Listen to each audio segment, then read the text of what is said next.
Stephen ఆయనకు ఈ రాజును తెలుసుకున్న తర్వాత నిలబడుకుని మాట్లాడుతూ ఉంటే దేవుని వాక్యం చెప్తుంది, అపోస్తుల కార్యం 6వ అధ్యాయంలో, ఆయన వారి వాగ్దాటిని నిర్వహించలేకపోయిరి. స్టెఫెనును వారు నిలువరించలేకపోయారు. ఎందుకు అనంటే డునమీస్, అద్భుత కార్యాలు, ఆశ్చర్య కార్యాలు. నువ్వు నిలబడి మాట్లాడితే రోగులకు స్వస్థత, నువ్వు నిలబడి చేతులుంచితే చనిపోయిన వారు లేవాలి, నువ్వు నిలబడి మాట్లాడితే పొరపచ్చాలన్నటువంటి సంబంధాలు మళ్ళీ అతకాలి, కుటుంబాలు బాగుపడాలి, దేశం బాగుపడాలి. అది నీ రాజు. నీ రాజు నిన్ను పిలిచింది ఎందుకు అంటే ఆకాశములో ఆయనను పూరించలేవు, మన మానవ భాష సరిపోదు, మీరు ఆయనను మీ మనసు నుండి తీసేయలేరు, మీరు ఆయనను అధిగమించలేరు, ఆయన లేకుండా ఉండలేరు. Because he is your king. ఆయన రాజు, మామూలు రాజు కాదు. ఆయన ఎలక్షన్లలో పోటీ చేసి నిలబడేవాడు కాదు, ఆయన జెండా పట్టుకొని తిరిగేవాడు కాదు. కానీ హృదయమనే నీ ఇంటిలోన రాజై కూర్చున్నవాడు, నీ జీవితాన్ని ఏలేవాడు. నువ్వు కట్టుకున్న బట్ట ఆయనది, నువ్వు మాట్లాడే భాష ఆయనది, నువ్వు ఉంటున్న ఇల్లు ఆయనది, నీ దేశం ఆయనది, నీ ఊరు ఆయనది, నువ్వు తిండి ఆయనది, నీ బ్రతుకు ఆయనదే.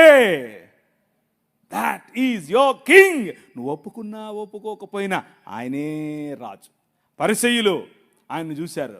ఆయన్ని చూసి, యూదుల రాజుకు క్రీస్తువు నీవేనా అనంటే, ఆకాశమేఘారుడై మనుష్య కుమారుడు దేవుని వద్ద నుండి దిగివచ్చుట మీరు చూస్తారు అనంటే మతం తట్టుకోలేకపోయింది, బట్టలు చింపుకుంది. ఎందుకు అనంటే మనుష్యత్వాన్ని, నేను చెప్పాను మీకు, నిజమైన మనుష్యత్వాన్ని చూసినప్పుడు, నిజమైన దేవుని కుమారత్వాన్ని చూసినప్పుడు, నిజమైన దేవుని కుమారుడు బ్రతికే బ్రతుకును చూసినప్పుడు మతం తట్టుకోలేదు, బట్టలు చింపుకుంది. కానీ ఈ రాజు, నీ రాజు, ఆయన పరిసయ్యులు ఆయనను నిలువరించలేకపోయారు. పిలాతు ఆయనలో ఎటువంటి తప్పు కనుక్కోలేకపోయాడు. హేరోదు ఆయనను చంపలేకపోయాడు. మరణం ఆయనను బంధించలేకపోయింది. సమాధి ఆయనను కట్టి పడేయలేకపోయింది. 3వ దినమున ఆయన సమాధిని గెలిచి లేచాడు. That is your king. అర్థమవుతుందా? ఏం చెప్పాలి? నాకు సరిపోవట్లేదు నా భాష ఈ రాజు గురించి చెప్పడానికి.